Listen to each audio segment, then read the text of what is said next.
Olá, meus queridos, sejam bem-vindos a mais uma videoaula aqui do canal Videoaula de Biologia. Eu sou o professor Davi Barbosa. E nessa aula a gente dá continuidade à composição química da célula. A gente estava estudando os compostos inorgânicos, no último vídeo a gente viu água.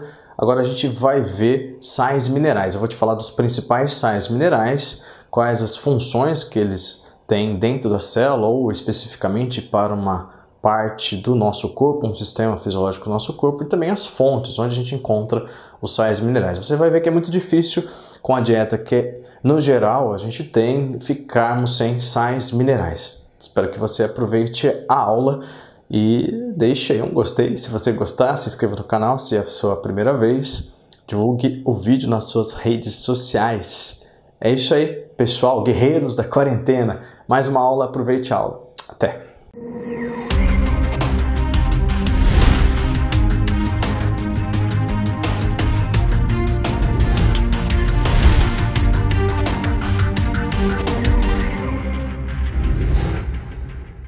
Vamos ver agora sais minerais. O sódio, tá vendo aí? O íon sódio, tá ok? O íon Na+, ele onde é encontrado, né? Sal de cozinha nos alimentos. O sal de cozinha e, evidentemente, os alimentos feitos com ele tem íon sódio, tá certo? O potássio, tá aqui, o íon K+, apareceu aí para vocês, tá aqui sódio e potássio.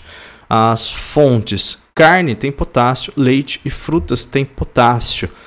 É muito difícil a gente ficar sem esses sais, esses íons sódio e potássio, ok? As propriedades são dos dois, viu? Propriedades comuns, tá certo, gente? Por isso que eu coloquei aqui junto, ó, sódio e potássio. Então, o sódio e o potássio são fundamentais para o controle da concentração.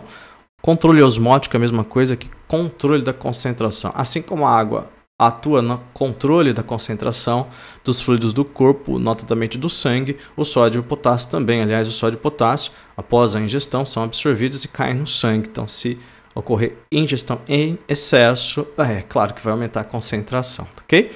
Muito bem, a gente tem aqui fundamentais para o funcionamento do sistema nervoso. A gente descobriu que o funcionamento dos neurônios ele depende da entrada do sódio ao mesmo tempo da saída do potássio, do mesmo neurônio, do próprio neurônio.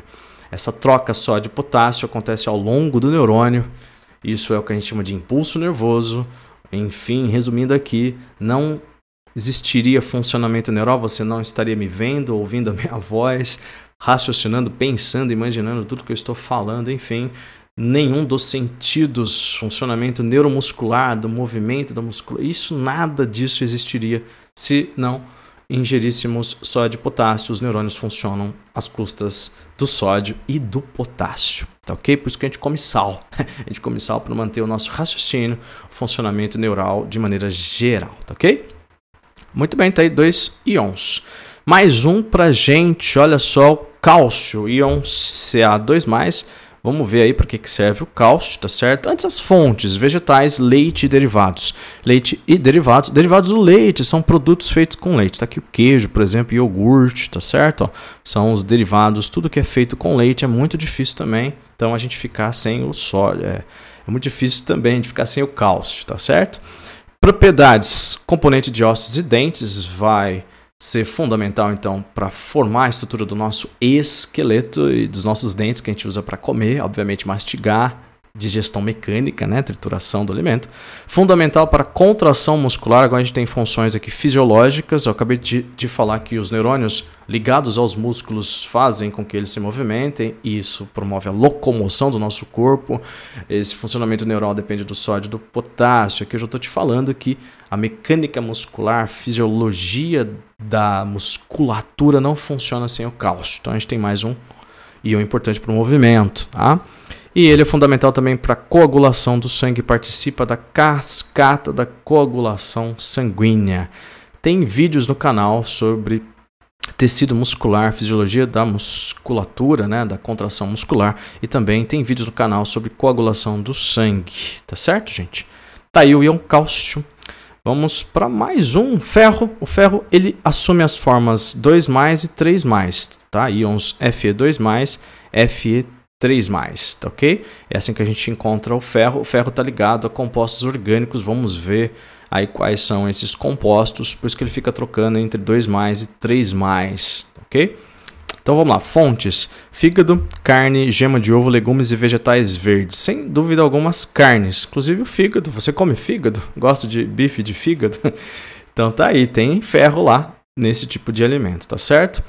Bom, qual é a do ferro, né? Ele vai fazer parte da molécula da hemoglobina, já apareceu aqui para vocês. A hemoglobina, ela tem átomos de ferro. Tem um aqui, ó, tá em verde, não sei se está dando para você ver. Tem mais um aqui, mais um terceiro aqui, quarto aqui, ó. Esse grupo, na verdade, destacado em verde é o que a gente chama de grupo M. É um grupo que tem uma natureza química diferente da estrutura da proteína. Tá? As proteínas são formadas por aminoácidos. O grupo M tem carbonos formando um ciclo, uma espécie de anel. E no centro está o átomo de ferro, tá ok? Em cada grupo M liga-se uma molécula de O2, de gás oxigênio, tá? Aqui a gente tem, então, 4 grupos M's, tá certo?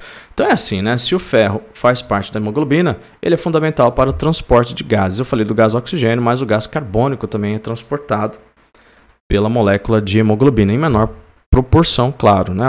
A hemoglobina transporta muito mais O2 do que CO2. O ferro também é componente dos citocromos. Está aqui para você uma molécula de citocromo, um desenho esquemático, na verdade é uma estrutura, tá? Uma estrutura espacial do citocromo, de um citocromo. Aqui no centro a gente viu o grupo M também, tá certo? Ó, olha o ferro está aqui no centro, tá ok?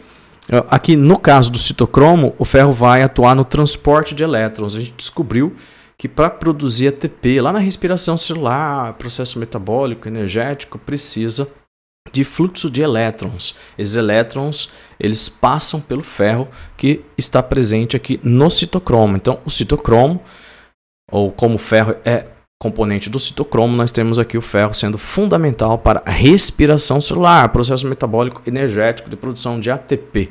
Gente, estou falando ATP, o ATP é o adenosina trifosfato, já vou falar dele já na sequência aí, aguenta, tá certo?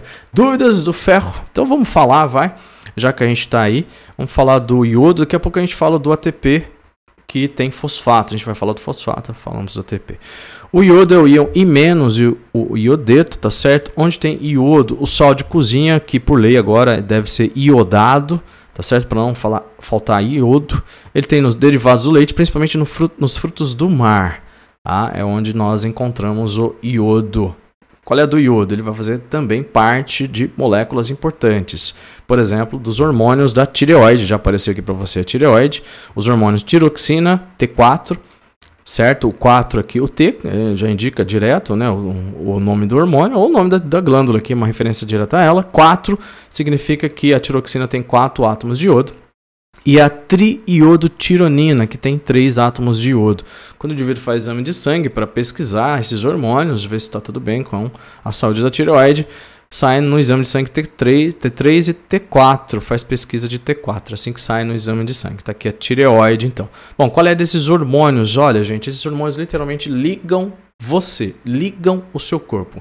Como assim? Eles ativam o metabolismo energético de consumo de açúcar, de compostos energéticos, principalmente os açúcares. Tanto é que se faltar T3 e T4, você não consome açúcar, você ganha peso, engorda, tem sonolência, aquele cansaço excessivo.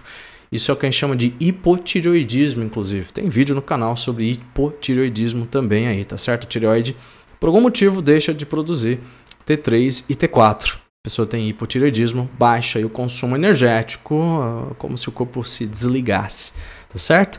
Então, indiretamente, ou seja, por fazer parte dos hormônios tiroxina e triiodotironina, o iodo é fundamental para o metabolismo energético, tá aí? Mais um sal mineral, importantíssimo aí para o nosso corpo, né? Nem todo mundo come frutos do mar, né? Então, por isso que o sal de cozinha, por lei, agora é iodado, tá certo? Para não faltar o iodo, certo? Gente, trouxe mais um aí para vocês, né? Falar do fosfato, é o íon PO4 3-, tá certo? Onde nós temos fosfato, sem dúvida alguma, nas carnes, leite, derivados e cereais. Ó, quem é vegetariano ou vegano, né? Tá aqui, ó, cereais, tudo bem. Pode comer cereais aí, você que é vegano, vegetariano, não vai faltar o fosfato. Qual é a do fosfato? O fosfato também é componente de moléculas importantíssimas, aquela que mantém o nosso corpo de fato funcionando, mantém a célula funcionando, mantém o trabalho celular, que é o tal do ATP, o adenosina trifosfato. Então olha lá, componente do adenosina trifosfato, é o que significa ATP. Está aqui a molécula do ATP. Olha só, aqui tem um fosfato, aqui tem o segundo fosfato, aqui tem o terceiro fosfato. São resíduos, né? Quando um fosfato liga-se ao outro, a gente tem resíduos. No caso, 3-fosfato. Aqui a gente tem um açúcar com 5 átomos de carbono. É a ribose, tá certo? É o açúcar ribose. Tem 2 hidroxilas aqui nesses carbonos, tá certo? E aqui a gente tem uma base nitrogenada, que no caso é a adenina. A gente tem uma base nitrogenada aqui. Pronto, adenina. Açúcar com 5 átomos de carbono, que a gente chama de pentose, e os 3 grupos fosfato. Isso é adenosina trifosfato. E é o seguinte, né, turma? Nós descobrimos que o que de fato mantém a célula funcionando viva é o tal do adenosina trifosfato, por isso que ela lança mão de processos metabólicos como a respiração celular, que a gente citou agora há pouco, para produzir bastante ATP, adenosina trifosfato. Ok? É tão fundamental para o trabalho celular. Todos os processos metabólicos da célula requerem praticamente ATP, então ela precisa de ATP. Componente dos nucleotídeos também, né?